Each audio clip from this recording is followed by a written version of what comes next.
یہ ایک ایسی قوم کی داستان ہے جو تجارت کی چمک میں حق کو بھول بیٹھی، ناپ تول کی کمی کو عقل مندی سمجھا اور دیانتداری کو کمزوری جانا۔ حضرت شعیب علیہ السلام کی پراثر آواز نے انہیں اللہ کی طرف بلایا، مگر غرور اور دنیا کی محبت نے ان کے کان بند کر دیے۔ وہ سمجھتے رہے کہ دولت اور بازاروں کی رونق انہیں ہر انجام سے بچا لے گی۔ حق کی نصیحت ان کے لیے مذاق بن گئی اور اصلاح کی دعوت انہیں اپنی آزادی پر حملہ محسوس ہوئی۔ جب ظلم، فریب اور سرکشی حد سے بڑھ گئی تو مہلت ختم ہو گئی۔ پھر ایک ہی لمحے میں خوشحال بستی عبرت کا نشان بن گئی اور تاریخ نے اہل مدین کو ہمیشہ کے لیے مثال بنا دیا۔ قوم شعیب، جسے اہل مدین کہا جاتا ہے، عرب کے شمال مغربی خطے میں آباد تھی۔ یہ علاقہ اپنے جغرافیائی مقام کی وجہ سے نہایت اہم تھا، کیونکہ یہ شام، مصر اور حجاز کو ملانے والے تجارتی راستوں کے قریب واقع تھا۔ اسی وجہ سے اہل مدین تجارت، خرید و فروخت اور کاروباری سرگرمیوں میں بہت آگے تھے۔ ان کے بازار ہمیشہ آباد رہتے، قافلے آتے جاتے اور دولت کی ریل بیل رہتی تھی۔ ظاہری خوشحالی اور کاروباری چمک دمک نے ان کے دلوں میں غرور اور خود پسندی پیدا کر دی تھی، اور وہ یہ سمجھنے لگے تھے کہ ان کی کامیابی صرف ان کی عقل اور محنت کا نتیجہ ہے۔ وقت گزرنے کے ساتھ ساتھ اس قوم میں اخلاقی بگاڑ پیدا ہو گیا۔ ناپ تول میں کمی کرنا، ترازو میں ہیر پھیر کرنا اور خریدار و فروخت کنندہ کو دھوکہ دینا عام بات بن گئی۔ کمزور اور غریب لوگ ان کے ظلم کا آسان شکار بنتے تھے۔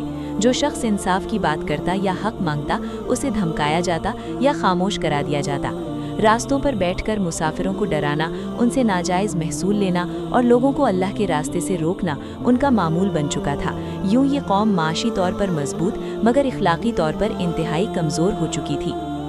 اہل مدین اللہ تعالیٰ کی وحدانیت کو بھول کر شرک میں مبتلا ہو گئے تھے۔ وہ اللہ کے سوا مختلف معبودوں کو مانتے تھے اور ان سے نفع و نقصان کی امید رکھتے تھے۔ ان کے نزدیک دین صرف چند رسومات کا نام رہ گیا تھا، جبکہ عملی زندگی میں وہ حلال و حرام کی کوئی پرواہ نہیں کرتے تھے۔ دنیا کی محبت نے ان کے دلوں کو اس طرح جکڑ لیا تھا کہ انہیں آخرت کی فکر ہی نہ رہی۔ اللہ تعالیٰ نے اس گمراہ قوم کی ہدایت کے لیے حضرت شعیب علیہ السلام کو نبی بنا کر بھیجا، جو خود اسی قوم میں سے تھے اور ان کی زبان، رسم و رواج اور حالات سے خوب واقف تھے۔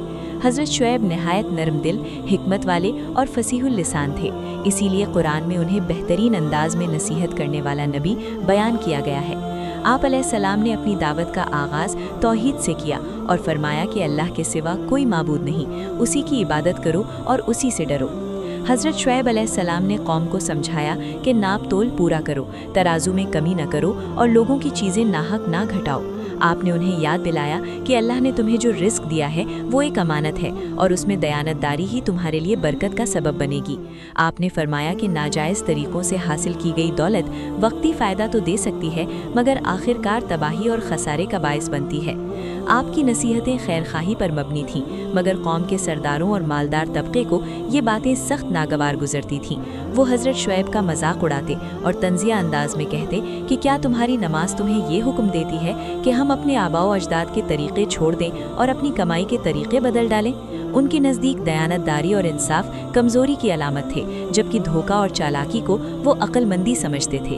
قوم کے بااثر لوگوں نے حضرت شعیب علیہ السلام کو دھمکیاں دینا شروع کر دی۔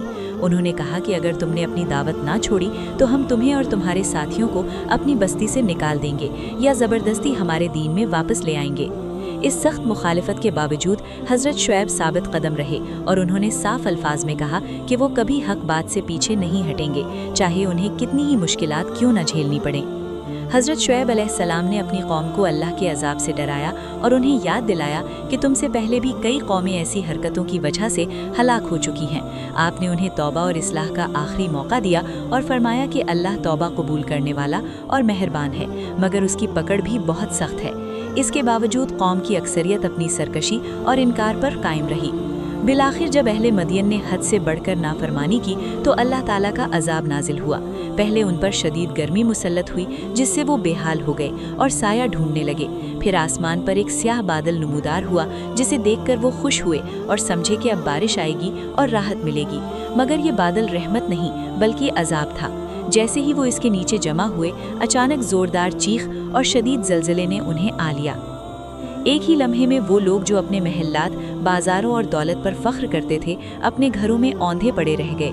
پوری بستی ویران ہو گئی اور ایسی خاموشی چھا گئی جیسے وہاں کبھی کوئی آباد ہی نہ تھا۔